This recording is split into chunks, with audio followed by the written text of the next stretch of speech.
నారాయణం నమస్కృత్య నరం చైవ నరోత్తమం దేవీం సరస్వతీం వ్యాసం తతో జయముదీరయేత్. హరి ఓం. పరమేశ్వర స్వరూపమైన సభకి నమస్కారం. లోకములన్నింటినీ తన కడుపులో పెట్టుకున్నటువంటి శ్రీ మహావిష్ణువుని తన కడుపులో మోయవలసినటువంటి దేవకి కంసుని యొక్క కారాగారమునందు మొగ్గుచున్నది. ఈ స్థితిలో ఒక చిత్రం జరిగింది. శ్రీమన్నారాయణుడు తాను అవతరించాలనుకున్నాడు. తనకన్నా ముందు శేషుడు బయలుదేరుతున్నాడు. ఆదిశేషుడు ముందు అన్నగారిగా పుట్టాలి. అందుకని యోగమాయని పిలిచాడు. ఆయన యొక్క మాయాశక్తియే ఈశ్వరుడికి, ఈశ్వరుడి యొక్క మాయాశక్తికి అభేదం. వాళ్ళిద్దరూ విడివిడి ఉండరు. ఆ మాయాశక్తిని పిలిచాడు. పిలిచి ఒక మాట చెప్పాడు. నువ్వు భూమి మీదకి వెళ్ళు. అక్కడ కంసుని యొక్క కారాగారంలో దేవకీ వసుదేవులు ఉన్నారు. వసుదేవుని యొక్క భార్యలందరినీ ఖైదు చేశాడు కంసుడు. ఒక్క రోహిణి మాత్రం నందవ్రజంలో నందుడి దగ్గర ఉన్నది. కాబట్టి ఇప్పుడు ఆ వసుదేవుని యొక్క తేజస్సు దేవకీ గర్భంలో ఉంది, 7వ గర్భంగా. అది శేషుడి యొక్క అంశ ఉంది అందులో. అందుకని ఎవ్వరికీ తెలియకుండా ఆ గర్భస్థమైన పిండమును వెలికి తీసేసాయి. గర్భస్రావమైందని అందరూ అనుకుంటారు. ఈ పిండమును తీసుకుని వెళ్ళి నందవ్రజంలో ఉన్నటువంటి రోహిణీ గర్భమునందు ప్రవేశపెట్టు. అప్పుడు ఇక్కడ జారిపోయినటువంటి పిండము అక్కడ పెరుగుతుంది. పెరిగి అక్కడ వర్ధిల్లుతాడు. బలరాముడన్న పేరుతో జన్మిస్తాడు శేషుడు. నన్ను సేవించాలని కోరుకుంటున్నాడు. అందుకని నువ్వు వెళ్ళి ఈ పని చెయ్యవలసినది అన్నాడు. యోగమాయ బయలుదేరి వచ్చింది. 7వ గర్భంలో దేవకీదేవి గర్భము నిలిచి సంతోషంతో ఉన్న సమయంలో దేవకీదేవి కడుపులో ఉన్నటువంటి పిండాన్ని పైకి లాగి నందవ్రజంలో నందుడి దగ్గర ఉన్నటువంటి వసుదేవుని యొక్క భార్య అయిన రోహిణీ గర్భంలోకి ప్రవేశపెట్టారు. ఇవాళ మనం భాగవతం చెప్తే ఇది జరుగుతుందా అని మీరు ఎవ్వరూ అడగక్కర్లేదు. జరుగుతున్నాయి కదా ప్రపంచంలో. అంటే అప్పుడు మహర్షులు ఎప్పుడో చేశారు, భాగవత కాలంలోనే మన వాళ్ళు దీన్ని తెలుస్తోంది కదా. కాబట్టి బలము మిగుల కలుగ బలభద్రుడని లోక రమణుడగుట చేసి రాముడనియు సతికి పుట్టె గర్భ సంకర్షణంబున సంకర్షణుండనెడి ఘనుడు సుతుడు. పోతన గారు అన్నారు, బలము మిగుల కలుగ బలభద్రుడని, చాలా బలవంతుడైనటువంటి వాడు కాబట్టి ఆయనకి బలభద్రుడు అని పేరు. లోక రమణుడగుట చేసి రాముడనియు, లోకములనన్నింటినీ ఆనందింపచేస్తాడు కాబట్టి రామశబ్దాన్ని పక్కన పెట్టారు, బలరామ అని పిలిచారు. సతికి పుట్టె గర్భ సంకర్షణంబున, ఈ అమ్మ కడుపులోంచి లాగబడి వేరో అమ్మ కడుపులోకి ప్రవేశపెట్టబడ్డాడు. అందుకని సంకర్షణుడు అని పేరు వచ్చింది. అందుకని సతికి పుట్టె గర్భ సంకర్షణంబున సంకర్షణుండని డిఘనుడు సుతుడు. ఆ విధంగా సంకర్షణుడన్న పేరుతో బలరాముని యొక్క ఆవిర్భావము జరిగినది. కృష్ణావతారమునకు ముందు బలరాముడు ఆవిర్భవించాడు. తదనంతరము ఇప్పుడు కృష్ణ పరమాత్మ ఆవిర్భవించాలి. ఆయన యొక్క అంశ, ఆ పూర్ణమైనటువంటి ఆ తేజస్సు బయలుదేరి వసుదేవుడిని ఆవహించింది. వసుదేవుడిలోంచి ఆ తేజస్సు దేవకీ గర్భంలోకి ప్రవేశించింది. నాకు చాలా ఇష్టమైనటువంటి పద్యం ఒకటి ఉంది ఈ భాగవతంలో. ఈ స్థితిలో అంటే నేను ఇలా చెప్పానని తల్లులు వేరొకలా భావించకండి. గర్భిణీ స్త్రీలకి కలిగేటటువంటి వికారములను గురించి ఇళ్లలో అనుకుంటుంటారు. దాన్ని పోతన గారు ఈశ్వరపరం చేశారు. ఎంత గొప్పగా వర్ణన చేశారో చూడండి. సలిల మావిల నాగ జఠరార్భకునిగా నజననికై వడి ఘర్మ సలిల మొప్పే ఒగితేజమాయింతి ఉదరిఢింబకు కొల్వగదిసిన క్రియ దేహ కాంతిమిరయ పవనుడా కొర్మ గర్భస్థుని సేవింపనులపెనా మిక్కిలియార్వులమరే కుంభిని ఆలేమ కుక్షిగునర్చింప చొచ్చు భంగిని మంటి చొరవదనరే గగన మిందువదన కడుపులో బాలు సేవలకు రూపుమెరసి వచ్చినట్టు బయలు వంటి నడుము బహుళమయ్యను పంచభూతమయుడులోన బొదల సతికి. సాధారణంగా గర్భిణి అయినటువంటి స్త్రీలకి కొంచెం శరీరమునందు బరువు పెరగడం చేత చెమటలు పడుతుంటాయి తరచు. అలాగే శరీరమునందు విశేషమైనటువంటి శ్రమ చేత నిట్టూర్పులు కలుగుతుంటాయి, ఊపిరి భారంగా తీస్తుంటారు.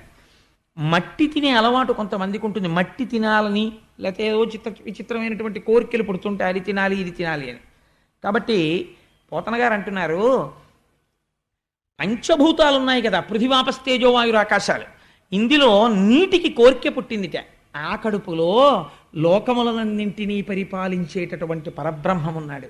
కాబట్టి మేము సేవించద్దు అని జలములు తమ అంశగా వెళ్ళి దేవకీదేవికి చెమటగా మారాయిట. అలాగే అగ్నిహోత్రం ఉంది బయట, తేజస్సు.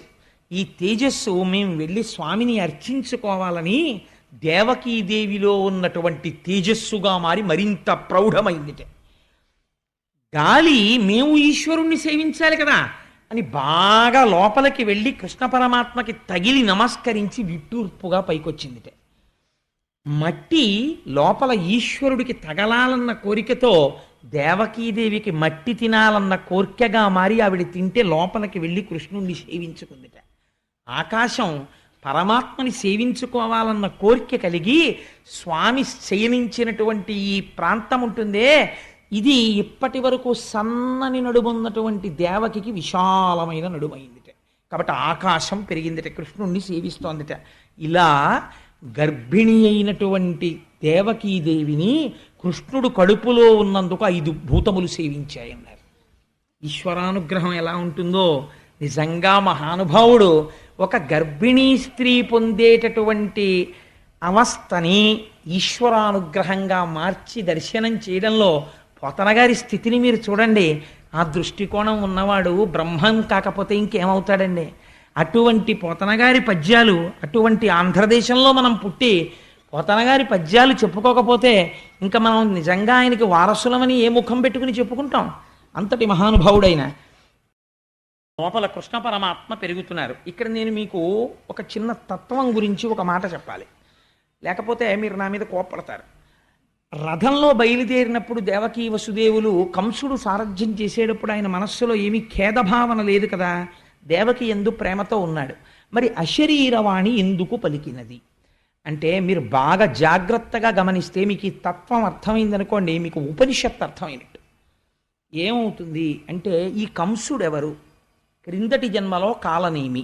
కాలనేమి అనగా ఏమి? నేమి అంటే ఇరుసు, కాలము అంటే చక్రము. కాలం ఎప్పుడు ఆగదు కదండి, వెళ్ళిపోతూ ఉంటుంది. అది కాలచక్రం, కాలచక్రం అంటారు. ఈ పరిగెత్తే చక్రానికి ఒక ఇరుసు ఉండాలి ఆధారంగా. ఆ ఇరుసు ఉండకపోతే చక్రాలు పరిగెత్తావు. ఈ ఇరుసు ఏమి అంటే కాలనేమి అనగా కాలమనబడేటటువంటి పరిగెత్తుతున్న చక్రాలకి ఇరుసుయే కామము. కామం అనగా అస్తమానం నేను కామం అన్నప్పుడల్లా మీరు తుచ్చ కామం గురించి నేను మాట్లాడుతున్నాను అనుకోకండి. కామం అనగా కోరిక, అంతే, కోరికే. మీరు ఒక్క విషయం ఆలోచించండి. నేను ఎప్పుడో పుట్టాను, నేను ఇలాంటి హీనోపమానాలని సభలో ఉన్న ఎవరి మీద నేను ప్రయోగం చేయను, అందుకని నా మీద పెట్టుకుంటుంటాను. అంత మాత్రం చేత వీడిటువంటి నీచుడిని మీరు లోపల ఒక అభిప్రాయం పెంచుకోకండి. అది నేను ఎవరి మీద పెట్టడం నాకు ఇష్టం ఉండదు. ఈశ్వర స్వరూపమైన సభకి నమస్కారం అన్న తర్వాత నేను ఎప్పుడో పుట్టాను. పుట్టిన తరువాత నాకేం తెలియదు, నేను ఎక్కడో పడుకుని ఉండుంటాను బహుశా. కొంచెం పెద్దవాడిని అయ్యాను. నా మొదటి కోరిక ఏమి? ఎప్పుడూ మా అమ్మ గుండెల మీద పడుకోవాలి అని అయి ఉంటుంది. ఎందుకంటే అది భయాన్ని పోగొట్టే స్థానం. అమ్మ ఒళ్ళో ఉన్నా, అమ్మ గుండెల మీద ఉన్నా అస్సలు భయం ఉండదు. ఎంత గొప్పవాళ్ళు ఎత్తుకొనివ్వండి, అమ్మ లోపలికి ఎడుతుంటే అమ్మా అని చేతులు వేసేస్తాం, ఎందుకంటే అది భయరహిత స్థానము. కాబట్టి మొదటి కోరిక ఏమి? అమ్మతో ఉండుట. తర్వాత అమ్మ ఎవరిని చూపించింది? నాన్నగారిని చూపించింది. ఇప్పుడు ఏమిటి కోరిక? నాన్నగారి సైకిల్ ఎక్కడం, నాన్నగారితో వెళ్ళడం, నాన్నగారి కాళ్ళెట్టుకోవడం, నాన్నగారితో ఆడుకోవడం, నాన్నగారు హార్మోనియం వాయిస్తో పాట పాడుతుంటే పక్కన కూర్చుని వినడం, నాన్నగారు శంకర శతకంలో పద్యాలు రాసుకుంటుంటే పక్కన కూర్చుని చూస్తూ ఉండడం, నాన్నగారు ఆసువుగా శంకరుడి మీద పద్యాలు చెప్తుంటే విని పొంగిపోతూ ఉండడం. అది ఒకనాడు కోరిక. ఆ తరువాత ఏమైనది? ఏదో చదువుకోవాలని కోరిక. ఆ తర్వాత ఏమైంది? ఒక ఆవిడ్ని పెళ్లి చేసుకోవాలని కోరిక.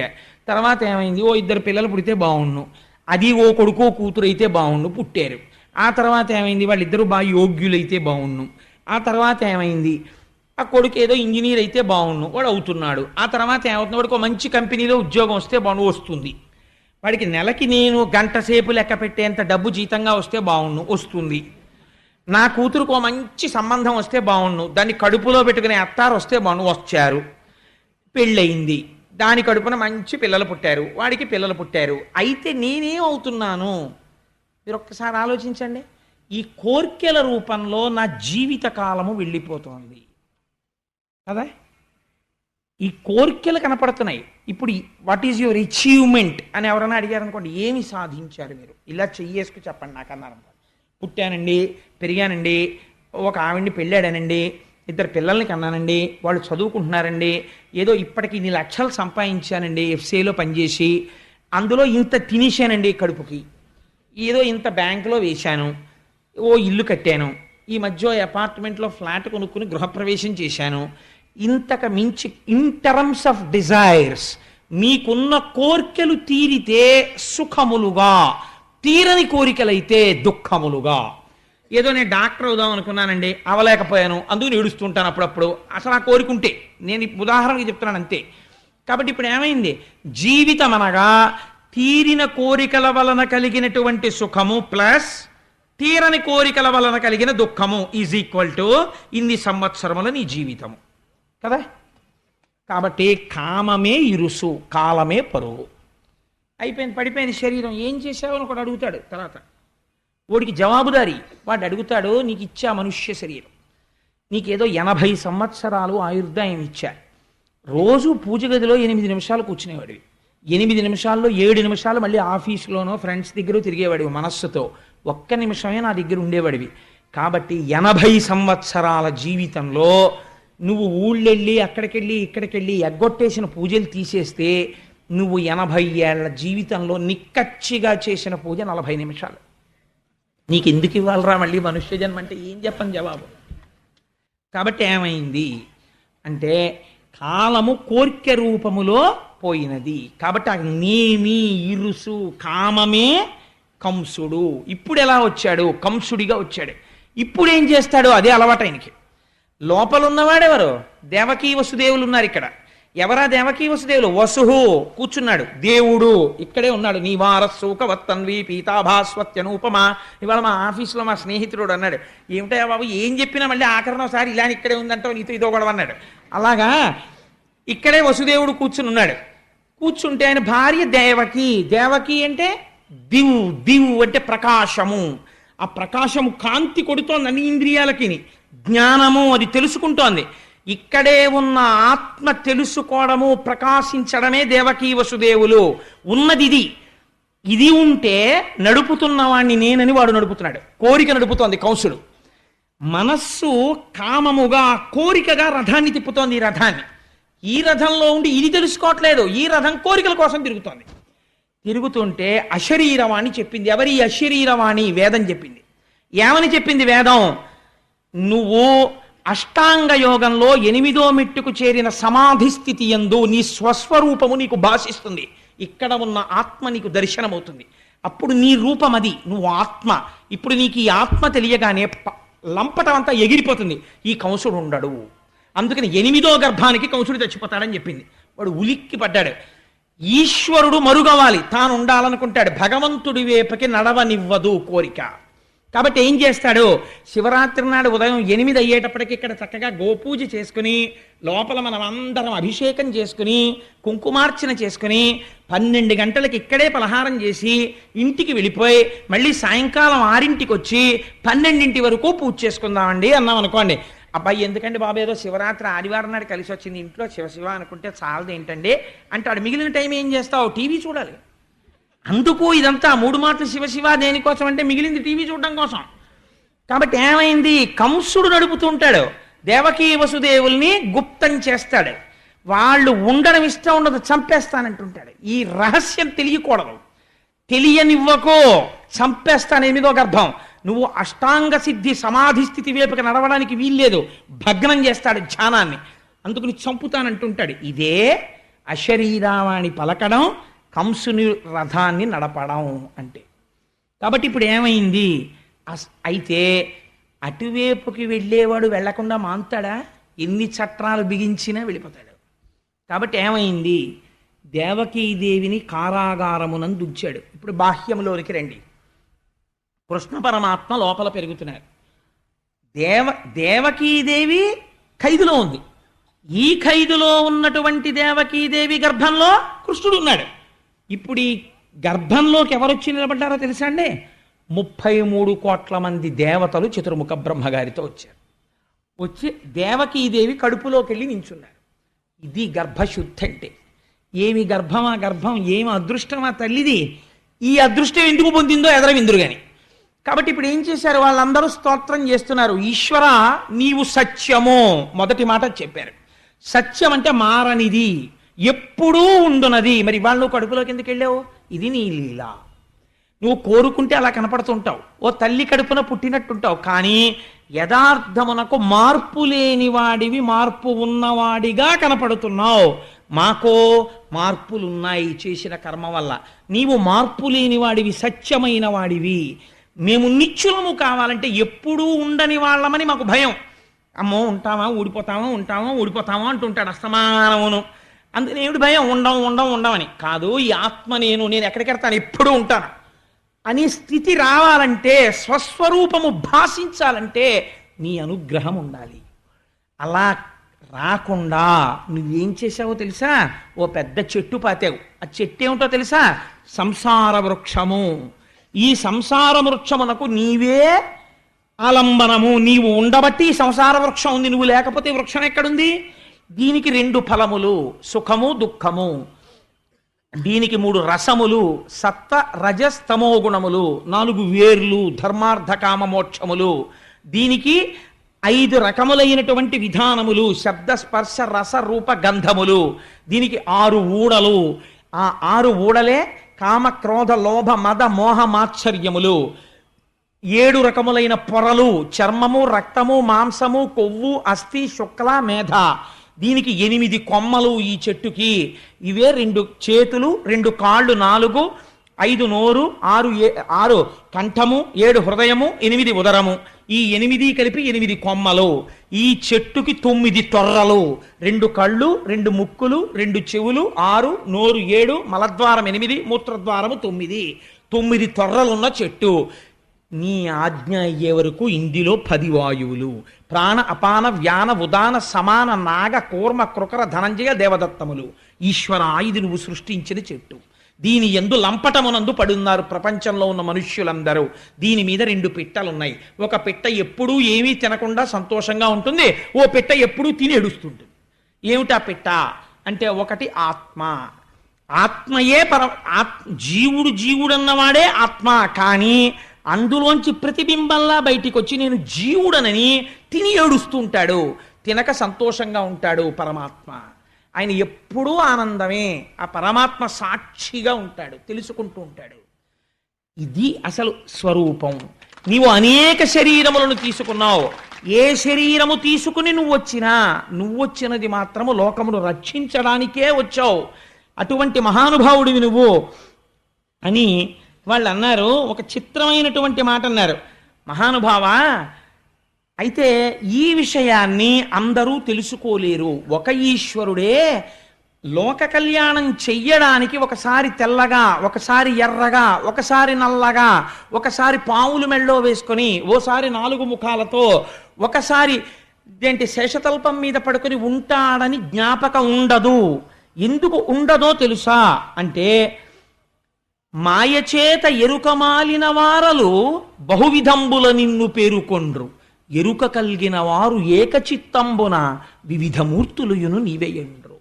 మాయ కమ్మేసిన వాడికి భగవంతుడు ఏదో ఒక రూపంలోనే ఉన్నాడంటాడు, మిగిలినవి భగవంతుని యొక్క రూపాలు కావంటాడు. అంటే వాడు మాయ చేత కట్టబడ్డాడు. మాయ నీ అనుగ్రహంతో వదిలినవాడు ఆ ఈశ్వరుడే ఇన్ని రూపాలతో ఉన్నాడు అనగలుగుతాడు. కాబట్టి ఈశ్వర నువ్వు ఆ జ్ఞానం ఇవ్వాలి. ఆశ్చర్యం ఏమిటో తెలుసా? నువ్వు నోరిచ్చి నీ నామము చెబితే గట్టి ఎక్కిస్తానంటే నీ నామం చెప్పడం కూడా కొందరికి బరువే. ఆ నామం కూడా చెప్పక అధోగతి పాలైపోతుంటారు. సరికదా నీ నామాన్ని విమర్శిస్తారు, నీ కథల్ని విమర్శిస్తారు నువ్విచ్చిన నోటితో. ఎంత ఆశ్చర్యమో చూడు. చెప్పడం చెప్పేస్తున్నారు, విమర్శిస్తున్నారు. అధోగతుల పాలైపోయాక తెలుసుకుంటారు ఏమైపోయారు. ఇది దుర్వినియోగం చేస్తున్నారు. లోకం ఇలా నడుస్తోంది. కానీ మాయందు అనుగ్రహించి మహానుభావ, ముచ్చిరియున్నది లోకము నిచ్చలుకం సాధి కలులు నిర్దయులేచన్ మచ్చిక కావవలయును విచ్చేయుము తల్లి కడుపు వెడలిబుకుందా. కంసాదులు రాజ్యం చేస్తూ భక్తులైనటువంటి వాళ్ళని నిగ్రహిస్తున్నారు. కాబట్టి స్వామి నువ్వు అమ్మ గర్భంలోంచి బయటికి రావలసింది ముకుందా అని ప్రార్థన చేశారు. ప్రార్థన చేసిన తరువాత ఇక్కడ కంసుడి పరిస్థితి మహాదారుణంగా ఉంది. ఇందుచేత అష్టమ గర్భం వచ్చేసింది, నెలలు పెరుగుతున్నాయి, ఆవిడికి 9వ నెల వచ్చేసింది, స్పష్టంగా తేజస్సు కనపడుతోంది. ఆ అష్టమ గర్భంలో పుట్టేవాడు తన్ను చంపేస్తాడని భయం. అందుచేత తిరుగుచు కుడుచుచు త్రాగుచు ఆఖరికి ఏం చేస్తున్నా సరే అరుగుచు కూర్చుండి లేచునవరత అనవరతంబొన్ హరితలచి తలచి జగమా హరిమయముగ చూచ కంసుడారనియలుకన్. ఎంత చిత్రమో చూడండి. కంసుడికి కూడా జ్ఞానము చేత లోకమంతా ఒక ఈశ్వరుడు కనపడ్డట్టే కంసుడికి కూడా కనపడుతోంది. అందుకే అన్నాడు నారదుడు ధర్మరాజు గారితో, వైరంతో కూడా పొందుతున్నారు ఈశ్వరుణ్ణి అన్నాడు. తిరుగుచు కుడుచుచు వ్రాలుచు అరుగుచు కూర్చుండి లేచు అనవరతంబున్ హరితలచి తలచి జగమా హరిమయముగ చూచ కంసుడు ఆరనియలుకన్. తిరుగుతూ ఉంటాడు. అమ్మో ఇంకొచ్చేస్తాడేమో, ఏ క్షణంలో ప్రసవం అయిపోతుందో, పుట్టి ఏమో ఏం చేస్తాడో, ఏ రూపంలో వస్తాడో, ఎలా చంపుతాడో. తాగుతుంటాడు, గ్లాస్ అప్పుడైతే భయం, వచ్చేసాడేమో ఏ రూపంలోనో. ఎక్కడో ఎవరో స్వామి అంటారు, అమ్మో వచ్చేసాడేమో అని భయం. ఉలిక్కి పడుతుంటాడు, వాసన చూస్తుంటాడు, ఏమో వాసనారూపంగా ఎందుకు రాకూడదు. ఇంతకుముందు హిరణ్యకశిపుల్ని వాళ్ళందరినీ చిత్రంగా చంపాడు. హిరణ్యకశిపో ప్రాంతం అదే హిరణ్యకశిపో ఉపాఖ్యానానికి సంబంధించిన రహస్యం ఎక్కడ చెప్పాడో తెలుసా అండి ఆయన? బలిచక్రవర్తి ఉపాఖ్యానంలో చెప్పాడు శ్రీమన్నారాయణుడు. మీ తాతోడు ఉండేవాడయ్యా, వాడు నా కోసం వెతికాడు నన్ను చంపుదామని, వైకుంఠానికి వచ్చాడో సార్ నా కోసం, నేను ఏం చేశానో తెలుసా? వాడి ముక్కు రంధ్రాల్లోంచి వెళ్ళి వాడి గుండెల్లో కూర్చున్నాను, వాడు బయటంతా వెతికాడు, వాళ్ళలోనే ఉన్నానని తెలుసుకోలేకపోయాడు, వెర్రాడు, ఆఖరికి ఇందులోంచి వచ్చి స్తంభంలోకి వచ్చి స్తంభంలోంచి బయటకు వచ్చి వాడిని చంపేశానన్నాడు. అందుకని నీ వాళ్ళేం తక్కువ వాళ్ళు కారులే అన్నాడు బలిచక్రవర్తితో. కాబట్టి ఎక్కడుంటాడు? ఇక్కడే ఉంటాడు ఈశ్వరుడు. అంతర్ముఖ సమారాధ్య బహిర్ముఖ సుదుర్లభ. బయట వెతికితే దొరకదు, లోపలికెడితే దొరుకుతుంది. లోపలికి వెళ్ళడం మనకి తెలియదు, బయట తిరగడం తప్ప. కాబట్టి ఆయన ఏం చేస్తున్నాడు అంటే, ఏది చేస్తున్నా అమ్మో వచ్చేస్తాడు చంపేస్తాడు, వచ్చేస్తాడు చంపేస్తాడు, వచ్చేస్తాడు చంపేస్తాడు, ఇదే బెంగ. కాబట్టి ఇప్పుడు ఏమవుతోంది, ఎవరిని చూసినా శ్రీహరే కనపడుతున్నాడు. హరితలచి తలచి జగమా హరిమయము గచూచ కంసుడారనీయలుకన్. నిజంగా కృష్ణావతారం ఆవిర్భవించేటటువంటి సమయం ఆసన్నం అవుతోంది. మీకు ఒక గొప్ప రహస్యం చెప్పేస్తున్నాను ఇవాళ. ఏమిటో తెలుసా అండి?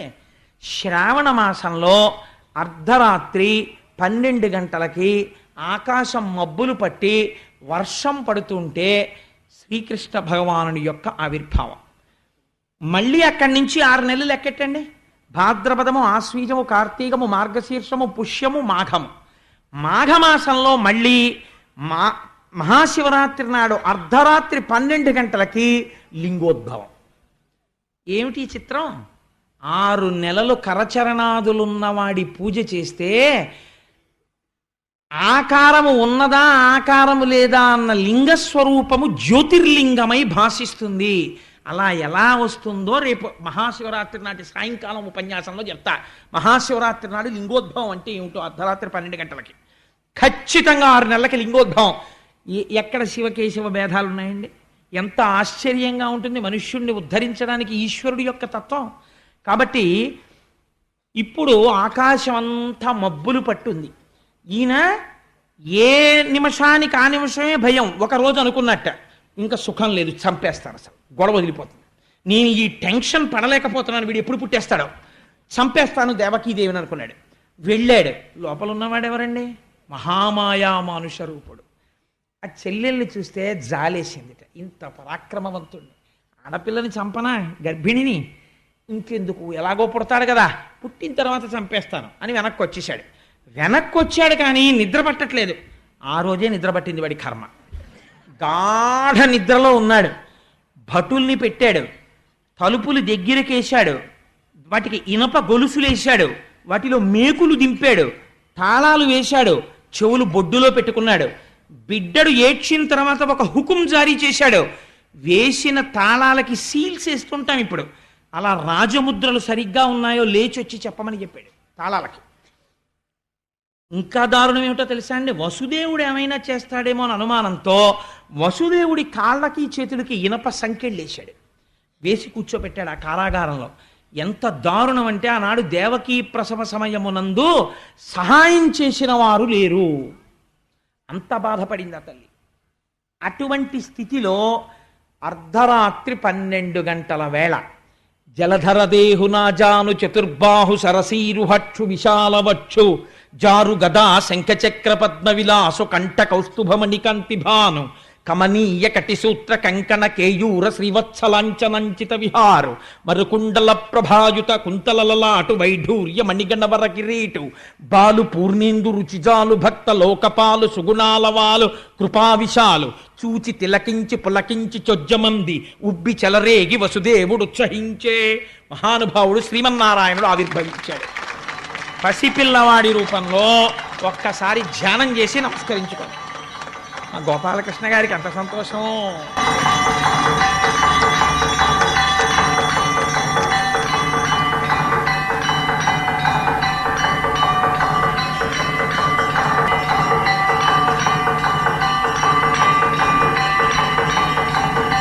నీరాజనం తీసుకోండి అమ్మా.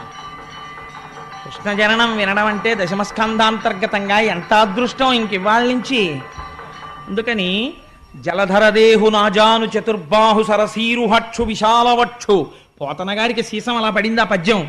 ఇదేంటి 4 బాహువులతో నల్లటి మొబ్బెలా ఉంటుందో అటువంటి కాంతితో పట్టు పీతాంబరం కట్టుకుని శంఖచక్ర గదా పద్మములను ధరించినటువంటి వాడై మహానుభావుడు మంచి వజ్ర వైఢూర్యములు పొదగబడినటువంటి కిరీటంతో మంచి నల్లటి కుంతలములతో చెవులకు పెట్టుకోబడినటువంటి కర్ణాభరణముల యొక్క కాంతి గండస్థలముల యందు ప్రకాశిస్తూ ఉండగా మెడలో ఆ శ్రీవత్సమ కౌస్తుభం అనేటటువంటి రత్నాన్ని ధరించి శ్రీవత్సమన్న పుట్టుమచ్చతో సమస్త లోకములు కొలిచేటటువంటి పాదపద్మములతో చంటి పిల్లవాడిగా వసుదేవుడికి దర్శనమిచ్చాడు.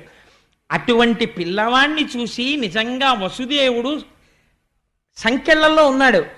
ఏమి పద్యం వేసేశారండి. పోతన గారు దర్శనం చేస్తూ కళ్ళ నీళ్లు చిప్పిళ్ళి ఘట్టంగా జరిగింది.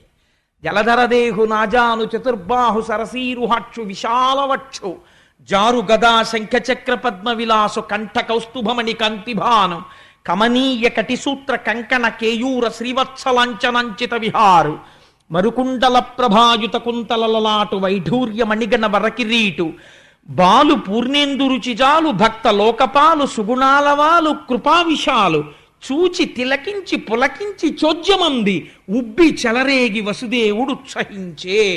పొంగిపోయాట పిల్లాన్ని చూసి. పొంగిపోయి అన్ని లోకములను కాపాడేటటువంటి వాడు నాకు కొడుకుగా పుట్టాడు. మామూలుగా కొడుకు పుడితేనే గోదానం చేస్తారు, వస్త్రదానం చేస్తారు, హిరణ్యదానం చేస్తారు. నాకు శ్రీమన్నారాయణుడు కొడుకుగా పుట్టాడు. నేను ఎన్ని చెయ్యాలి? కానీ కొడుకు పుట్టినప్పుడు సచేల స్నానం చెయ్యాలి.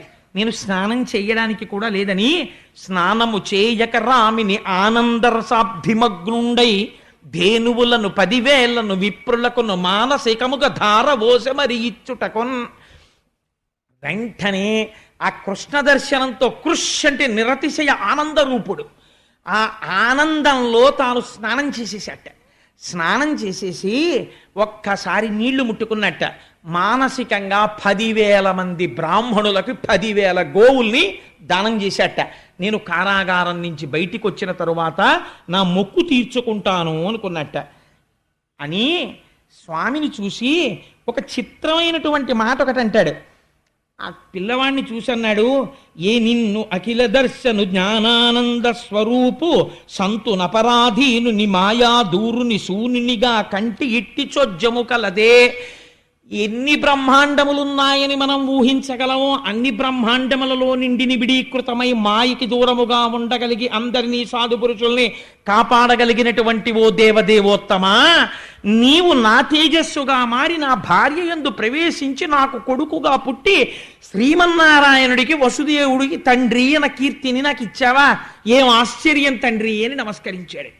దేవకీదేవింది, సర్వము నీలోనిదిగా సర్వాత్ముడవాత్మ వస్తు సంపన్నుడవై సర్వమయుడవగు నీకును సర్వేశ్వర లేవులోను సంధులు వెలయన్. తన కడుపున పుట్టిన కొడుక్కి తాను నమస్కరిస్తోంది. ఈశ్వర, ఇది లేదు ఇది ఉంది అని చెప్పడానికి లేదు. దృశ్యతే శ్రూయతేపి వా అంతర్బహిశ్చ తత్సర్వం వ్యాప్య నారాయణ స్థిత. అన్నీ నీయందున్నాయి. అన్నీ నీయందున్న వాడివి నీవు నాయందు కొడుకుగా పుట్టావు. ఏమి భాగ్యం చేసుకున్నానయ్యా అని పొంగిపోయింది. స్వామి, నన్ను కారాగారంలో పెట్టాడు నా సోదరుడు, నీకేం అపాయం వస్తుందో అని బెంగ పెట్టుకుంటున్నాను అంది. ఆ దేవకీ వసుదేవుల వంక చూసి నవ్వుతూ, దేవకీ వసుదేవులారా మీరు భయపడకండి, అసలు నేను ఇలా ఎందుకు జన్మించానో రహస్యం చెప్తాను వినండి. స్వయంభౌమనువు యొక్క మన్వంతరంలో మీరిద్దరూ కూడా ఒక ప్రజాపతి భార్య. నీ పేరు సుతపుడు, ఆమె పేరు పృష్ణి. మీ ఇద్దరూ 12,000 దివ్య సంవత్సరములు నా గురించి తపస్సు చేశారు. ఆకులు అలములు తింటూ నేను ప్రత్యక్షం అయ్యాను. ఏం కావాలని అడిగాను. మీకు పుత్రుడి మీద వ్యామోహం ఉండిపోయింది, నీలాంటి కొడుకు కావాలి అన్నారు. నాలాంటి కొడుకు నేను తప్ప ఇంకొకడు లేడు. మీరు అంత కష్టపడి తపస్సు చేసినందుకు మీరు ఒక మాట అడిగితే నేను 3 మార్లు పుట్టాను. ఒకసారి మీకు పృష్ణి గర్భుడిగా పుట్టాను. రెండవసారి మీరు అదితి కశ్యపులుగా ఉంటే వామనమూర్తిగా పుట్టాను. ఇప్పుడు దేవకీ వసుదేవులుగా ఉండగా కృష్ణ భగవానుడిగా పుట్టాను. ఈ అవతారంలో ఒక గొప్పతనం ఉంది. అంతరార్థం తెలిసినా తెలియకపోయినా నా కథ విన్ని నన్ను స్మరిస్తూ నా గురించి చెప్పుకుంటూ మోక్షం పొందేయండి అన్నాడు. ఆనాడు ఆ అమ్మకైనా మనకైనా అదే వరం. ఆయన గురించి చెప్పుకు వింటే చాలు ఆయన వరం ఇస్తాడు. కాబట్టి అటువంటి వాడై అర్ధరాత్రి 12 గంటలకి జన్మించాడు. జన్మిస్తే చిత్రం ఏమిటంటే, ఈ మాటలు చెప్పిన తరువాత ఒక రహస్యం చెప్పాడు. ఇదే సమయమునందు యమునా నదికి ఆవలి ఒడ్డున ఉన్న నందవ్రజంలో నా యొక్క శక్తి స్వరూపమైన యోగమాయాదేవి యశోదాదేవి యొక్క గర్భమునందు జన్మించింది ఆడపిల్లగా. నువ్వు బయలుదేరి, ఇది ద్యోతకమైంది మనస్సులో, బాహ్యమునందు చెప్పలేదు, నువ్వు నన్ను పట్టుకుని తీసుకువెళ్ళి ఆ యశోదాదేవి పక్కన పడుకోపెట్టి మళ్ళీ అక్కడ నుంచి ఆడపిల్లని తెచ్చి దేవకి పక్కన పడుకోపెట్టు అని. వెంటనే వసుదేవుడి చేతికి ఉన్నటువంటి కాళ్ళకి ఉన్నటువంటి సంకెళ్ళు ఊడిపోయి ఈ పిల్లవాణ్ణి తీసి గుండెల మీద పెట్టుకున్నాడు. చాలామంది తల మీద పెట్టుకున్నాడు అంటారు. పోతన గారి భాగవతంలో గుండెల మీద పెట్టుకున్నాడు అనే ఉంది వచనంలో. గుండెల మీద పెట్టుకుని ద్వారం దగ్గరికి వెళ్ళాడు. ద్వారానికి ఇనప గొలుసులున్నాయి, మేకులున్నాయి, తాళాలున్నాయి, ఊడిపోయాయి. కంసుడితో సహా అందరూ గుర్రు పెట్టి నిద్రపోతున్నారు. బయటికి వచ్చాడు. తప్పుకోవడానికి వీలు లేకుండా ఇక్కడ నిలబడిన వాడు ముఖ్యద్వారంలోకి కనపడే ఏర్పాటు చేశాడు. ఒక్కొక్క ద్వారం దాటుతున్నాడు. వెనక పడగలు పట్టి శేషుడు వస్తున్నాడు. ఆయన మీద నీడ పట్టి ఈ తలుపులు శేషుడు వేసేస్తున్నాడు. దాటి బయటికి వచ్చాడు. ఆకాశమంతా నల్లటి మబ్బు పట్టుంది, గాఢాంధకారం, శ్రావణమాసం, వర్షం పడుతోంది. శేషుడు పడగలు పట్టి ఆచ్ఛాదించాడు. యమున దగ్గరికి వెళ్ళారు. విపరీతమైన వేగంతో ప్రవహిస్తోంది. ఈ వసుదేవుడు కృష్ణ పరమాత్మని ఇలా పెట్టుకుని ఆ యమున వంక చూశాడు. ఆశౌరికి తెరవసగెను ప్రకాశోద్దత తుంగ భంగ కలిత ధరా సాకాశయగు యమున మును సీతేశునకు పయోధిత్రోవ ఇచ్చిన భంగిన్. కృష్ణ పరమాత్మని గుండెల మీద పెట్టుకున్న వసుదేవుణ్ణి చూడగానే ఆనాడు రామచంద్రమూర్తికి చోటిచ్చేసిన సముద్రంలా యమున చోటిచ్చేసింది.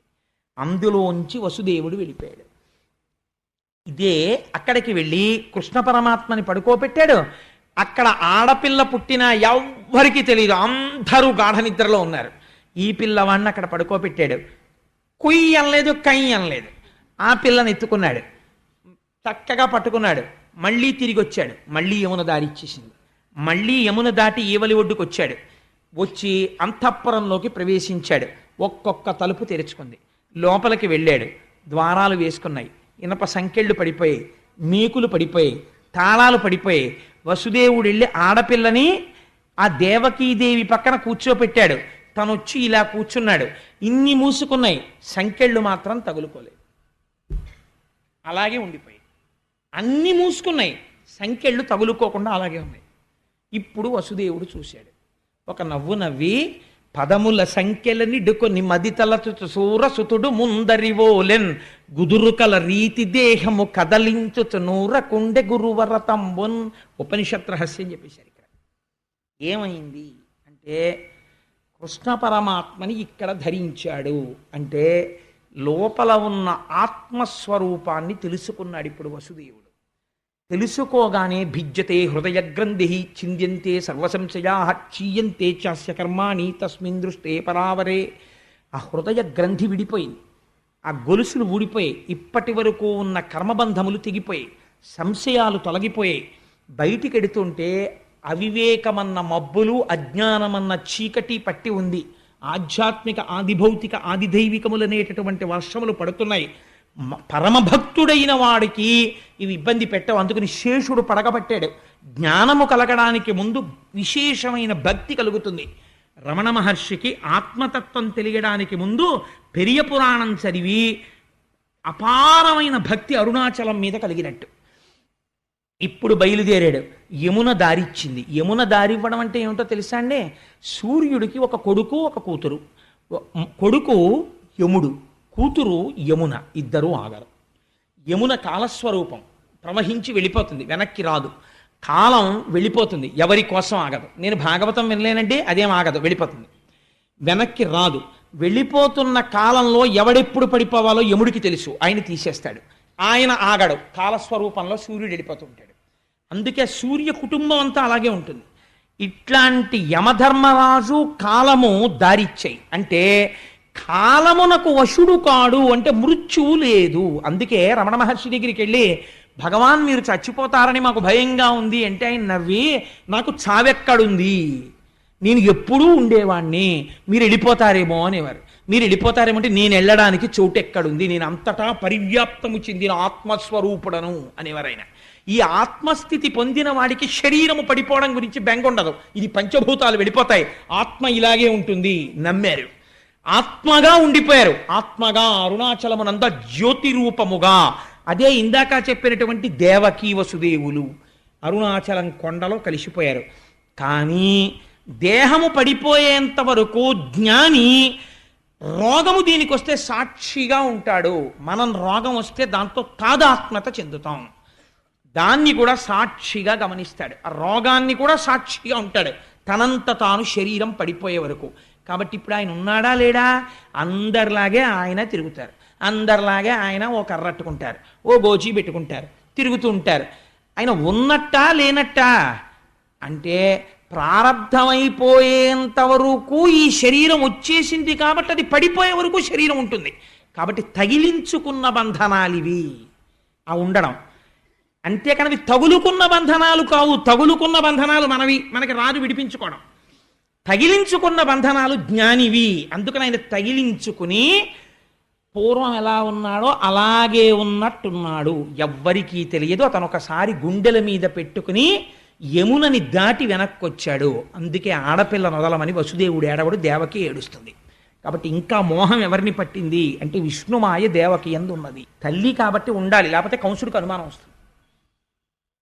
ఇప్పుడు ఏమైంది? ఈ ఆడపిల్ల ఏడ్చింది. ఏడిస్తే వీళ్ళందరూ లేచారు. ఇది వీళ్ళ ప్రజ్ఞ అనుకుంటున్నారు. ఇది విచిత్రం. వీళ్ళు లేచి అమ్మ పిల్ల పుట్టిందిరా అన్నారు. ముందేం చూశారు? తాళం కప్పల మీద రాజముద్ర చూశారు, ఉన్నది. కాబట్టి లోపల వాళ్ళు ఎక్కడికి వెళ్ళలేదు. ఆత్మదర్శనమైన వాడికి పైన మార్పు ఏమీ ఉండదు. రమణ మహర్షికి ఆత్మదర్శనం అయిపోయిన తర్వాత నల్లట ఆయన తెల్లగా అయిపోవడమో, తెల్లట ఆయన ఆకుపచ్చగా అయిపోవడమో అలా ఏమి ఉండదు. అప్పుడు ఇప్పుడు ఒకలాగే ఉంటారు, కానీ లోపల మాత్రమే తెలుస్తుంది వారికి. కాబట్టి బయట నుంచి చూసేవాడికి ఏమైనా తెలుస్తుందా? అనుమానమే మిగులుతుంది అంతే. ఆత్మదర్శనం అయిందా అండి నిజంగానో అని అనుమానం. కాబట్టి ఏమవుతుంది అంటే ఆ మహానుభావుడు అలా కూర్చుని ఉన్నాడు. వీళ్ళు ఏడుపు విని పరిగెత్తుకుంటూ కంసుడికి వెళ్ళి చెప్పారు. చెప్పగానే వాడు నిద్రపోతున్నవాడు జుట్టు విరబోసుకుని పరిగెత్తుకొచ్చాడు. వచ్చి తాళాలు తీశాడు. తీస్తే పాపం పిచ్చి తల్లి కదా దేవకీదేవి, ఈ ఆడపిల్ల ఏడుస్తుంటే ఆవిడ్ని విష్ణుమాయ కప్పేసింది. ఈ ఆడపిల్ల తన పిల్లే తనే రక్షించుకోవాలనుకుంటోంది. అనుకుని అన్నగారికి కనపడకుండా పమిటలో పెట్టేసుకుంది. ఆ పిల్లని పెట్టేసుకుని గుండెలకి దగ్గరగా హత్తేసుకుని అసలు ఆడపిల్లో మగపిల్లవాడో తెలియకుండా దగ్గరికి పెట్టేసుకుని కాళ్ళు పైకెత్తేసి ఏడుస్తోంది. ఏమని అంటే అది పోతన గారికే చెల్లింది ఆ దర్శనం. అన్న శమింపు మన్న తగదల్లుడు కాడిది మేన కోడలవు మన్నన చేయు మన్న విను మానిని చంపుట రాచపాడి కాదన్న సుకీర్తివై మన గదన్న మహాత్ములు పోవు త్రోవ పోవన్న భవత్ సహోదరి కదన్న నిను శరణంబు వేడదన్. 1కి 10 మాటలు అన్నయ అన్నయ అన్నయ అన్నయ అంటుంది. వాడి మనసు కరుగుతుందని అన్న శమింపుమన్న తగదల్లుడి కాడిది మెనకోడలో. అన్నయ్య ఇది ఏంటి మేనల్లుడు కాడన్నయ్యా, చంపేయడానికి మేనకోడలన్నయ్యా, నన్ను నమ్మన్నయ్యా. 7గురిని చంపేశావన్నయ్యా, ఇప్పుడు 6గురిని చంపేశావు, 7వది గర్భస్రావం అయిపోయింది. ఇది ఆడపిల్ల, ఇంటికి ఆడబడుచు, నీకు కోడలు, నువ్వు మన్నన చెయ్యాలన్నయ్యా. మహాత్ములు పోవుత్రోవ పోవన్న పసిపిల్ల ఆడదాన్ని చంపాడన్న అపఖ్యాతి నువ్వు కట్టుకోకన్నయ్యా, విడిచిపెట్టన్నయ్యా, ఈ పిల్లనైనా బతకని అన్నయ్యా అని చెప్పి పాపం ఏడుస్తోంది. ఏడుస్తూ ఇంతమందిని చంపేశావు కదా, కనీసం నాకు పుత్రుడు నీ బ్రతుకునకు శత్రుండని వింటి కాన సమయింపతగున్ పుత్రులకు నోచనైతి ని పుత్రీదానంబు చేసి పుణ్యము కనవే. అన్నయ్య, కొడుకులు పుడితే నిన్ను చంపేస్తారని చంపేశావు, నేనేమనలేదు. ఇది ఆడపిల్ల, నేను నా కూతురు దక్కిందని నేను అనుకోను. మా అన్నయ్య నాకు పుత్రికా దానం చేశాడని చెప్పుకు బతుకుతానన్నయ్య, వదిలేయన్నయ్య, ఆడపిల్లను వదిలేయన్నయ్య అని ఏడుస్తోంది. కళ్ళకి కట్టించి క్యాన్వాస్ మీద గీశారండి అక్షరాలతో పోతన గారు. అది ఆయన రచనా ప్రౌఢిమ. వీడు మహోగ్రతతో సోదరిని నిందించాడు.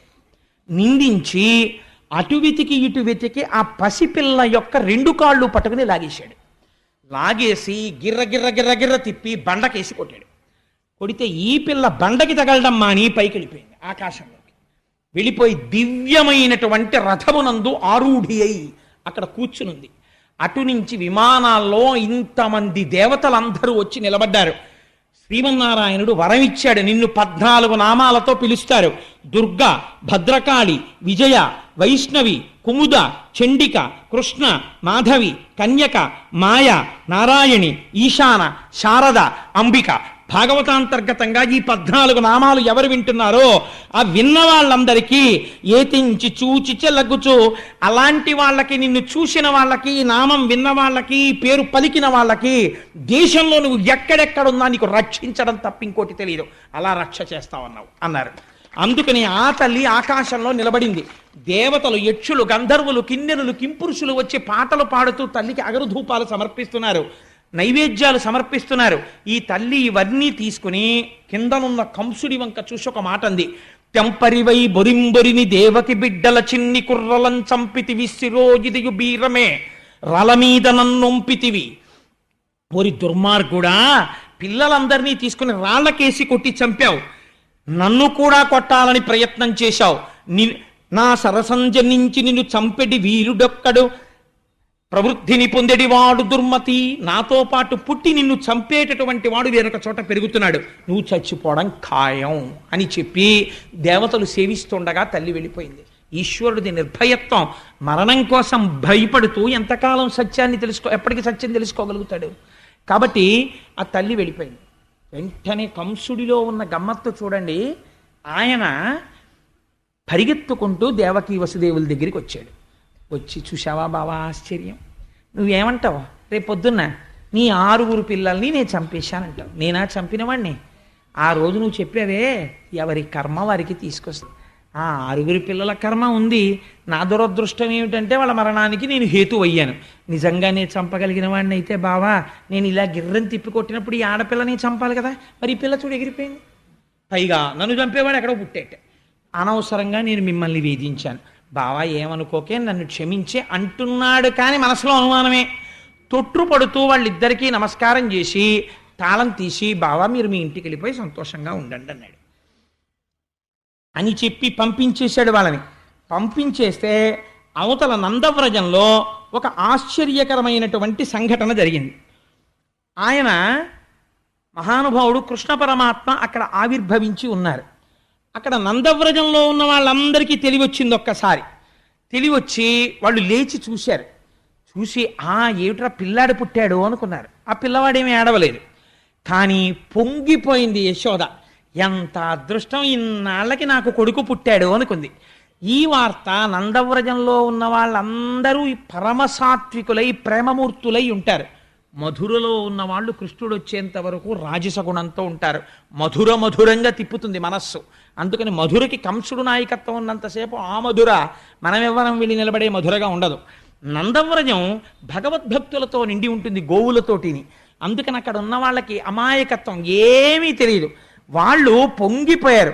ఏమని? ఏమి నోమ ఫలమో ఇంత ప్రొద్దొక వార్త వింటిమ బలలార వీనులలరా మన యశోద చిన్ని మగవాని కననట చూచివత్తమమ్మ సుధతులార చక్కనివాడు చిక్కినాడు నల్లనివాడు దక్కినాడు ఏ పూర్వ పుణ్యమో ఏ నోము ఫలమో అంటారు వాళ్ళు. ఈ గోపకాంతలకి సంతోషం. ఇన్నాళ్ళకి మళ్ళీ మనం విన్నాం, ఎప్పటి నుంచో కొడుకుల్లేరు కొడుకుల్లేరు కొడుకుల్లేరని బెంగ పెట్టుకుంది యశోద. ఇన్నాళ్ళకి కొడుకు పుట్టాడు. ఎటువంటి కొడుకు? ఏమి నోమ ఫలము ఇంత ప్రొద్దొక వార్త వింటిమ బలలా రవీనులరా మన యశోద చిన్న మగవానిక నిన్నట. ఆ పద్యంలో అందం చూడండి, పలికెటిది భగవతమట, పలికించు విభుండు రామభద్రుండట. చిన్ని మగవానికనట ఏమిటండి? చిన్ని మగవాణ్ణి కనకపోతే పెద్ద మగాన్ని కంటారేంట అసలు? అందుకని వాళ్ళు మాట్లాడేటప్పుడు అలాగే మాట్లాడతారు. అందుకని మన యశోద చిన్న మగవానికనట చూచివత్తమమ్మ సుధతులార అని అక్కడికి వెళ్ళారు. ఆ వెళ్ళేటప్పుడు పోతన గారు ఒక అద్భుతమైనటువంటి లైవ్ టెలికాస్ట్ ఒకటి ఇచ్చారండి. వీళ్ళందరూ పరిగెత్తుకుంటూ ఆ యశోద ఉన్నటువంటి గృహానికి వెళ్ళారట. ప్రసూతి గృహంలోకి మగవాళ్ళు వెళ్ళరు, ఆడవాళ్ళు వెడతారు. అందుకని ఆడవాళ్ళందరూ లోపలికి వెళ్ళారు. ఎంత తొందరతో వెళ్ళారంటేట మనం తొందరగా వెళ్ళి చూడాలి, కొడుకు పుట్టేట యశోదకి అని పరుగు పరుగున వెళ్ళిపోయారట. వెళ్ళిపోయి వేడుకతోడ క్రొమ్మడులు వీడ కుచోపరిహార రేఖలల్లాడ కపోల పాలికల హాటక పత్ర రుచుల్ వినోదనంబాడ పటాంచలంబులసియాడగ చేరి యశోద ఇంటికిన్ జేడియలేగి చూచి రొగ జిష్ణుని విష్ణుని చిన్ని కృష్ణుని. ఎంత గబగబా పరిగెత్తారంటేట వాళ్ళు గబగబా ప్రసూతి గృహానికి వెళ్ళడంలో వాళ్ళు వేసుకున్నటువంటి కొప్పులు ఊడిపోయేట, వాళ్ళు వేసుకున్న హారాలు ముడులు పడిపోయి ఇటు అటు చిందరవందర అయిపోయేట. వాళ్ళందరూ బయటికి వచ్చి నిలబడి లోపల ఉన్న పిల్లాన్ని చూసి వచ్చారు. వీళ్ళకా కొడుకు పుట్టింది, యశోదకు పుట్టాడు. కానీ వీళ్ళేం చేస్తున్నారో తెలుసా అండి? ఆనందం. ఏతించి చూచి చెల్లగుచ్చు నేతుల పెరుగులను పాల నీళ్లను వెన్నన్ ప్రీతి వసంతములాడిరి ఏతరుల ఈ సరస భాషల సగన్గొల్లల్. ఆ పాలు తీసి ఒకళ్ళ మీద ఒకళ్ళు కొట్టేసుకున్నారట, నెయ్యి తీసి ఒకళ్ళ మీద ఒకళ్ళు విసిరేసుకున్నారట, వెన్న ముద్దలు తీసి ఒకళ్ళ మీద ఒకళ్ళు విసిరేసుకున్నారట, నీళ్ల కడవలు కుమ్మరించేసుకున్నారట, వసంతాలు ఆడేసుకున్నారట. ఎందుకంటే మన నందప్రభువుకి కొడుకు పుట్టాడు అని పొంగిపోయి వీళ్ళందరూ బయటికి వచ్చి ఒకళ్ళతో ఒకళ్ళు చెప్పుకుంటున్నారట. భయ్యంత బాగున్నాడే పిల్లాడు, యశోద పక్కన పడుకున్నప్పుడు చూశాను నేను, బుజ్జి బుజ్జి పాదాలు, ఇంతంత పాదాలు, నల్ల మేఘం ఎలా ఉంటుందో అలాంటి రూపంతో ఉన్నాడు, అరికాళ్ళు ఎర్రగా ఉన్నాయి, పువ్వులు పొట్లం కట్టినట్టుగా ఉన్నాయి, ఇంటి వేళ్ళు చిన్ని చిన్ని వేళ్ళు, ఆ చిన్ని వేళ్ళు ఇలా ముట్టుకుంటూ ఉంటే ఆ బొట్టన వేళ్ళు, దాని మీద మళ్ళీ ఇంత తెల్ల తెల్లటి గోళ్ళు, పక్కన ఇంత చిన్న పిక్క, ఓ ఇంత కాలు, ఆ కాలు ముట్టుకుంటే మెత్తగా ముసలి వాళ్ళ మోకాళ్ళలాగా ముడతలు పడి మోకాళ్ళు, ఇంతంత తొడలు, వాటి మీద ఇలా మూడేమో గీతలు, ఆ తొడ ఇలా అంటే మెత్తటి తొడ, సన్నటి నడుము, బుజ్జి బొజ్జ, మనం పెట్టుకున్న వెన్న ముద్దలా ఇలా ముట్టుకుంటుంటే ఎంత మెత్తగా ఉంది ఆ బొజ్జ. యశోద పాలు తాగి బుజ్జి ఇంటి చిన్ని నాభి, ఆ నాభిలోంచి అమ్మ కడుపులో ఉండగా అన్నమంతా తిన్నాడు. అంత చిన్న పిల్లాడికి వక్షస్థలం ఏమిటో విశాలంగా ఉంది, చక్కటి కంఠం, దాని మీద 3 గీతలు, బుజ్జి గడ్డం, ఎర్రటి పెదవులు, బోసి నవ్వు, చిన్ని ముక్కు, చిన్ని చిన్ని కన్నాలు, తామర రేకుల్లాంటి కళ్ళు, యశోద కళ్ళే పోలికొచ్చేసాయి. ఆ చక్కటి నుదురు, గిరజాల గిరజాల జుత్తు నందప్రభులాగా, ఆ చేతులు ఎర్రటి అరిచేతులు, ఆ చేతులు చూసేటప్పటికే ఏదో సంతోషం. నిజంగా పిల్లాన్ని ముట్టుకుంటుంటే ఎప్పుడు ఎత్తుకుంటామా, ఎప్పుడు పెరుగుతాడా, ఎప్పుడు మనతో ఆడుకుంటాడా అని పొంగొచ్చేస్తోంది. భయ్యేమి వీపో నూగుతోటి అని వాళ్ళందరూ పొంగిపోయి చెప్పుకొని వసంతాలు ఆడేసుకుని పరవశించిపోతున్నారట. ఈ నందప్రభువు పొంగిపోతున్నాడు బయటికి వచ్చి, ఓహో నాకు కదా ఇలాంటి కొడుకు పుట్టాడు, ఆడవాళ్ళందరూ ఎంత గొప్పగా చెప్పుకుంటున్నారో అని సంతోషపడిపోయి. మానసిక దర్శనం అంటే అంతేనండి, బాలకృష్ణ దర్శనం కాదా? యశోద యొక్క పురిటి మంచం మీద పడుకున్న వాణ్ణి ప్రసూతి గృహానికి వెళ్ళిన స్త్రీలు ఎలాంటి కళ్ళతో చూశారో నేను అలాంటి కళ్ళతో చూడగలను పోతన గారిని ఎదురు పెట్టుకుంటే. కాబట్టి అలా దర్శనం చేసి వాళ్ళు పొంగిపోయారు. పొంగిపోతే నందుడు బ్రాహ్మణుల్ని పిలిపించాడు, గోవులు దానం ఇచ్చాడు, గొప్ప గొప్ప మేలిమి వస్త్రాలు దానం ఇచ్చాడు. ఈ పిల్లవాడి జాతకర్మ ఒక్కసారి జాతకం చూడండి ఎలా ఉంటాడు అన్నాడు.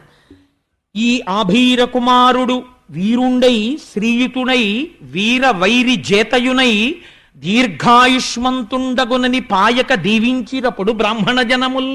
ఆ పిల్లవాడి జాతకం చూసి ఆ ఏం పిల్లాడయానందుడా అని కడుపు నిండిపోయిందయా. నిజంగా లేక లేక పుట్టినందుకు ఈ పిల్లవాడు ఈ ఆభీర కుమారుడు శ్రీయుతుడై, అసలు లక్ష్మి వీడిదేనయ్యా, అంత ఐశ్వర్యం అనుకో. శ్రీయుతుడై వీరవైరి జోదయునై ఎటువంటి వీరుల్ని ఓడిస్తాడు. దీర్ఘాయుష్మంతుండగునని గొప్ప దీర్ఘాయుర్ధాయాన్ని పొందుతాడు. పాయక దీవించినప్పుడు బ్రాహ్మణ జనముల్, ఆ బ్రాహ్మణులందరూ ఆశీర్వచనం చేశారు. దుందుభులు మొరసే గాయక సందోహము పాడే సూత సముదాయముతో వందిజనులు కీర్తించిరి క్రందుగ వీతించ భద్రకాహళరవముల్. నందుడి యొక్క కోటలోంచి దుందుబులు మోగేట. ఆ లోపల ఉన్న పిల్లవాడు క్షేమమే భద్రమే అని తెలియడం కోసమని చెప్పి లోపల నుంచి పెద్ద పెద్ద ఢమరుకలు మోగించారట. బయటంతా బ్రాహ్మణులు గొల్లపడుచులు అందరూ నిలబడిపోయి వసంతాలు ఆడుకుంటున్నారు. వీళ్ళందరూ ఇంత ఆడుకుంటుంటే అసలు సంతోషం అంతా ఎవరిదోట తెలుసా అండి? క్రేళ్ళురికె మసలిలే గల్లు మల్లడిగుని రంకెలిడియ మద వృషభంబుల్ పెళ్ళున ముదుగుల పొదుగుల చల్లించన్ పాలు బాలు సంభవ వేళన్. చిన్ని చిన్ని దూడలు. కృష్ణుడు మేము ఒక్కసారే పుట్టాం, మేము 2 రోజుల ముందు పెట్టాం, మేము కృష్ణుడి కన్నా పెద్ద. మా అదృష్టం ఏమిటో తెలుసా? రేపటి నుంచి మేము పరిగెడుతుంటాం. మేము పరిగెడుతుంటే వెనకాతల కొమ్ము బూర పట్టుకుని మహర్షులు దర్శనం చెయ్యనటువంటి పాదపద్మములు ఉన్నటువంటి మహాపురుషుడు ఆయన మా వెనకాల పరిగెడుతుంటాడు. ట్రర్ అంటుంటాడు, ఆపుతుంటాడు. ఆయన బూర ఊతాడు, ఆయన వేణువు ఊతాడు. మేమందరం వచ్చి ఆయన చుట్టూ నించుంటాం. ఆయన మా వీపుల మీద తన చెయ్యి వేసి సేద తీరుస్తాడు. ఆయన మా పాలు పితుకుతాడు. మేము పరిగెడుతుంటే మా డెక్కల నుంచి గోధూళి రీగుతుంది. ఆయన చెమట పట్ట ఆయన ఒళ్ళంతా మా కాళ్ళ మట్టి అంటుకుంటుంది. ఆయన ఆవులతో ఆడుకుంటాడు, మేము ఆయనతో ఆడుకుంటాం. మాకు గడ్డి పెడతాడు. మా అంత అదృష్టవంతులు ఎవరు ఈ బ్రహ్మాండంలో ఎవరున్నారు అని క్రేళ్ళురికే మసలిలేగలో. అసలే ఆవు దూడకు అలరెక్కువ, 4 కాళ్ళు ఎత్తి ఎగురుతుంటుంది అది. అలా ఎగిరిగిరి ఆడుతున్నట్టు దూడలన్నీ అక్కడ నందవ్రజంలో. మల్లడిగొని రంకెలిడియ మరద వృషభంబుల్. ఆబోతులకి ఎద్దులకి ఆనందం వచ్చేసిందిట. ఇంకా రేపటి నుంచి చూడండి మాకు గడ్డి పెట్టి కుడితి పెట్టి మా గంగడోలు చిన్ని కృష్ణయ్య వచ్చి పట్టు పంచ కట్టుకుని వేణువు ఇలా దోపుకొని కొమ్ముబూర ఇలా సంకలో పెట్టుకుని మాకు కుడితి పెట్టి తాగండి అని మా గంగడోలు ఇలా రాస్తుంటే మేము గుటకలేస్తుంటే లక్ష్మీదేవి మీద పడినప్పుడు పొంగిపోయే చెయ్య ఏదుందో ఆ నూత్న మర్యాదంచెందు కరంబు మా కంఠాన్ని రాస్తుంది, మా వీపు నిమురుతుంది, మా డొక్కల్ని గడ్డితో తుడుస్తుంది. మేమెంత అదృష్టవంతులం. మాకు బండి పైకెత్తి మా మెడ మీద ఆయన కాడి పెడతాడు, మమ్మల్ని తోలుతాడు. ఆయన తోలుతుంటే మేము నడుస్తుంటాం, ఆయన్ని మేము వహిస్తాం. మా బళ్ళు ఎక్కుతాడు, మాతో తిరుగుతాడు, రోజంతా మాతో గడుపుతాడు. రాత్రి తెచ్చి మమ్మల్ని కట్టుకొయ్యలకి కడతాడు. ఆ కృష్ణుడు ఇలా వెనక్కి తిరిగి మాకు గడ్డేస్తుంటే సంతోషంతో మేము అని నాకేస్తాం. మీరు నాగలరా కృష్ణుడు అలాగా? మాకుందో అదృష్టం అని మల్లడిగొని రంకెడియ మద వృషభంబుల్. ఆ పెద్ద పెద్ద ఎద్దులు ఆకాశం వంక చూసి అంబా అని పెద్ద అరుపులు అరిచాయిట. ఆవులు అన్నాయిట, ఏం పెద్ద మీ ఇద్దరికేనేంటి గొప్ప, పుట్టిన పిల్లాడు ఎన్ని పాలు కావాలంటే అన్ని పాలు దొరికేటట్టుగా మేం చూడండి ఎలా ఇస్తామో ఇవాళ నుంచి పాలని. పెళ్ళున్న మొదుగుల్ల పొదుగుల్ల చల్లించన్ పాలు బాలు సంభవ వేళన్. షేరు పాలు ఇచ్చావు, 2 షేర్ల పాలు ఇచ్చేసిందిట. అన్ని పాలు ఆవులు ఇచ్చేసాయిట. ఇంత పొంగిపోతున్నారట అందరూను. ఆ పిల్లాన్ని తీసుకెళ్ళి పడుకోపెట్టి ఇప్పుడు అక్కడ ఉన్నటువంటి గోపకాంతలందరూ ఇవన్నీ చేస్తుంటే కొంతమంది ఉన్నారు, వాళ్ళందరూ గోపాలకులు. వాళ్ళకి కొంచెం డాబ్ ఉంటుంది. నందప్రభువు దగ్గరికి వెళ్ళి కంగ్రాచ్యులేషన్స్ చెప్పాలి మీకు కొడుకు పుట్టేటని. కానీ వెళ్ళేటప్పుడు వాళ్ళు మామూలుగా వెళ్ళరు. అందుకని కంచుకములు తలకట్లును కాంచన భూషాంబరములు మెరయగా గోపకు లేతించిరి మంచి పదార్థములు కొనుచు మధవు చూడన్. వెళ్ళినప్పుడు కంగ్రాట్స్ చెప్పి స్వీట్స్ పట్టుకొచ్చేవాడు, కానుకలు పట్టుకొచ్చేవాడు, పళ్ళు పట్టుకొచ్చేవాడు ఒకడు. కంచుకములు తలకట్లను ప్రభు ఇంటికి వెళ్తున్నారు కదా మరి, అందుకని మంచి డాబుగా తలకాయలకి మంచి పాగాలు చుట్టారట, మంచి కంచుకాలు వేసుకున్నారట, మంచి మంచి ఆభరణాలు వేసుకున్నారట, ఉన్న వాటిల్లో పెద్దంచు పట్టుపంచెలు కట్టుకున్నారట. కట్టుకుని వీళ్ళందరూ కలిసి బయలుదేరి నందప్రభువు దగ్గరికి వెళ్ళారట. నందవ్రజం అంతా అక్కడే ఉంది. ఎంత సంతోషమో చూడండి వాళ్ళది. ఇంతలోకి కొడుకు పుట్టాడని ఆనందం. అన్నిటికన్నా చాలా చేతకాని విషయం ఏమిటో తెలుసా అండి? అమెరికాలో ఉన్న అమ్మని పిలిపించుకుంటారు. ఎందుకు? పుట్టిన పిల్లాడికి నీళ్లు వేయడానికి ముందు అసలు నీళ్లు వేయడమే రాదు, అమ్మకే వచ్చది. అందుకని ఇప్పుడు నందవ్రజంలో కృష్ణ పరమాత్మకి నీళ్లు పొయ్యాలి. ఎవరు పోస్తారు? అందరికన్నా ముసలి వాళ్ళు, కడుపు చల ఉన్న వాళ్ళు. చిత్రం ఏమిటో తెలుసా అండి, గొప్ప కానుక వాళ్ళే ఇస్తారు. ఎంత కోటీశ్వరుడు అవనివ్వండి, మనవడు పుట్టాడు అనుకోండి, అమ్మా ఆ వెనక సందు ఆ ముందు సందులో ఫలానా తల్లి ఉంది, 16 మంది పిల్లలు పుట్టారు ఆవిడికి. ఆవిడికి గర్భశోకం తెలియదు. 16 మంది పెద్ద పెద్ద స్థితుల్లో ఉన్నారు. 16 మందిని పెంచి పెద్ద చేసి వాళ్ళందరూ మహాపండితులై ఉంటే చక్కగా సంసారాలు చేసుకుంటే 3 తరాలు చూసింది. ఎన్ని పురుళ్ళు పోసిందో. ఆవిడ కట్టి విప్పిన బట్టోటి పట్టండి అని పంపిస్తారు. ఆయన కోటీశ్వరుడు అయినా సరే ఆవిడ కట్టి వదిలేసిన ఓ చింకి చీర ఆవిడ ఇస్తుంది. ఇస్తే ఆ చీర తెచ్చి ముందు పిల్లాడి కింద వేస్తారు. ఎందుకని? అది రక్ష. ఆ కడుపు చలవ తగులుతుంది పిల్లాడికని. అలా వాళ్ళని పిలిచి పెద్దవాళ్ళని, అమ్మ మీరు నీళ్లు పోయండి అమ్మాయి పిల్లాడికి అన్నారు. అదో గమ్మత్తు. ఆ నీళ్లు పోయడం అంటే మాటలు కాదు, దానికి చాలా అనుభవం ఉండాలి. అందులో మనవడికి నీళ్లు వస్తుంటే ఎంత టీవీ ఎంత దర్పం ఉన్న తాతగారైనా ఓసారి ఇల్లు చూసి పొంగిపోతాడు.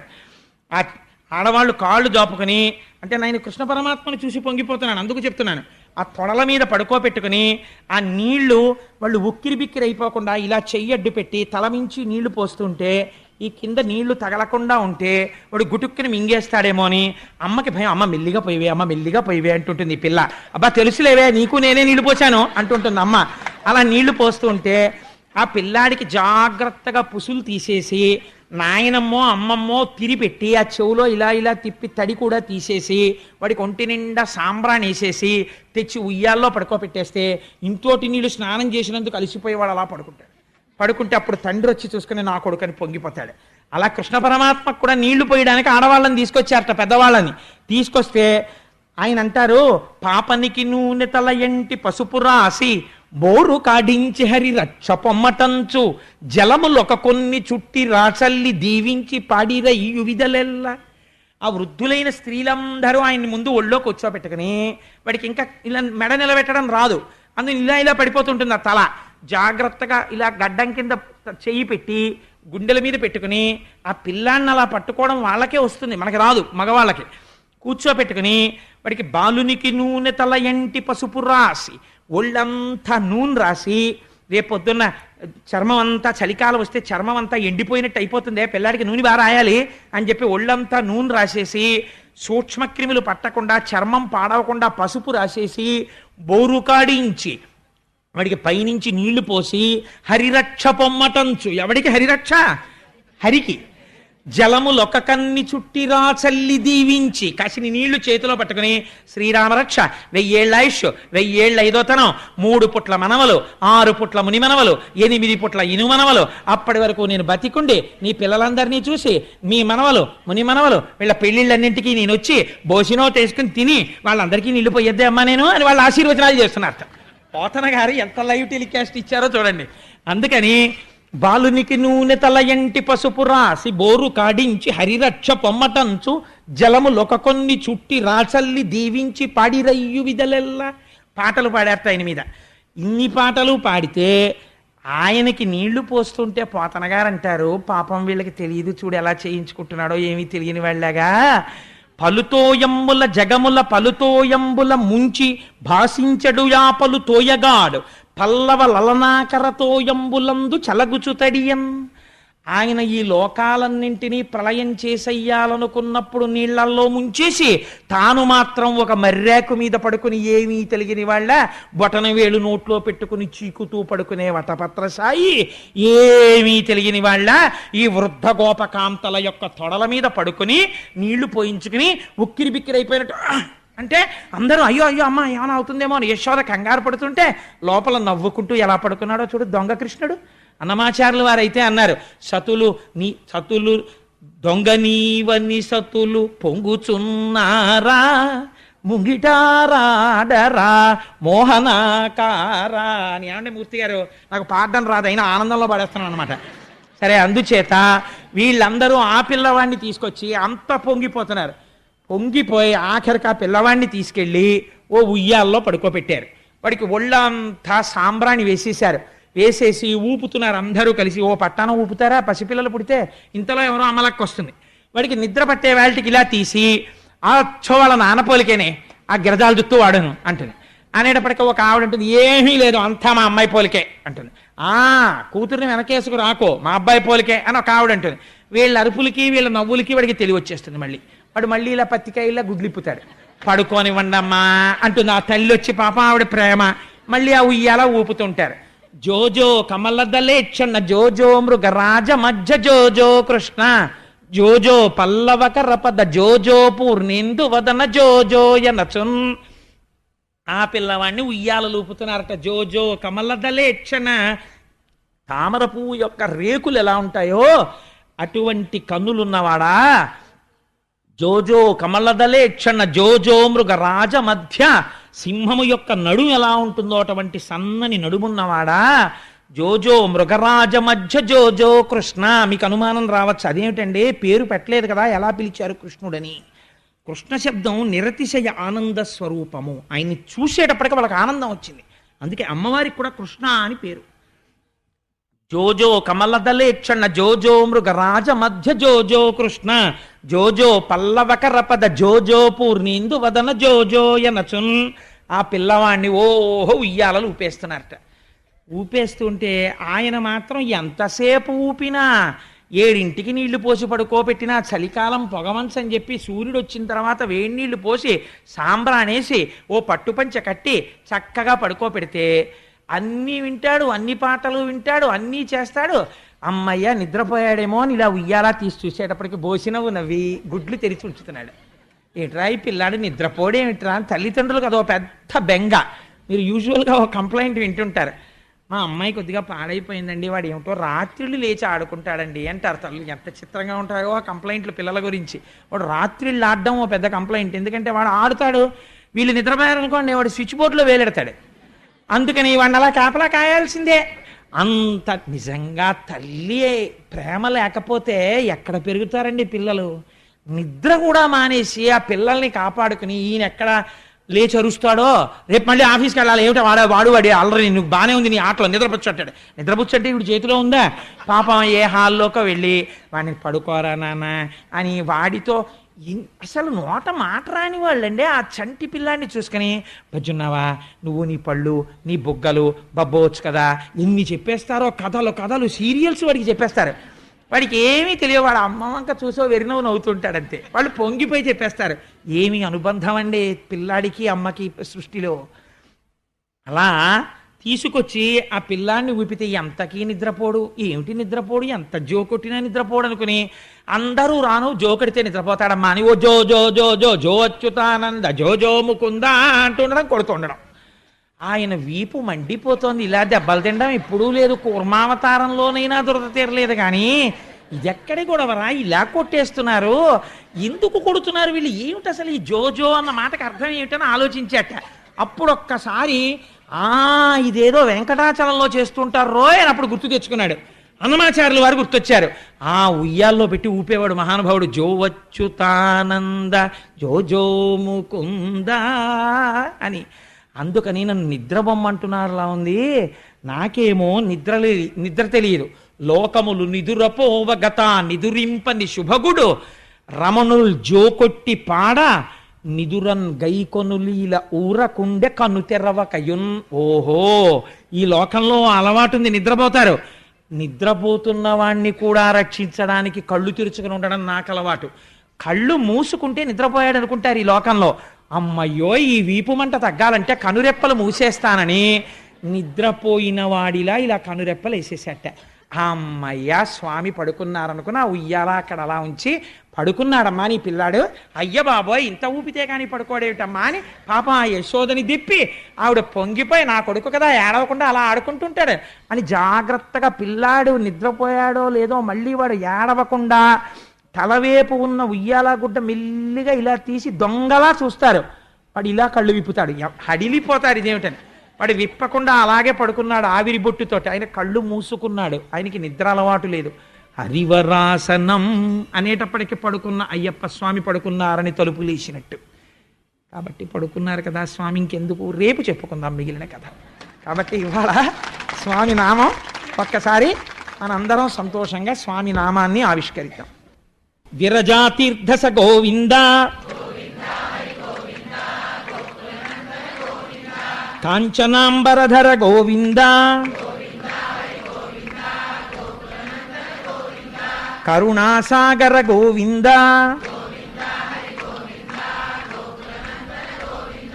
పాప వినాశక గోవింద పాహి మురారే గోవింద మత్స్యకూర్మ గోవింద నందనందన గోవింద నవనీత చోర గోవింద పశుపాలక శ్రీ గోవింద గోపీజనలొల గోవింద గోవర్ధనోద్ధార గోవింద అనాథరక్షక గోవింద ఆపద్బాంధవ గోవింద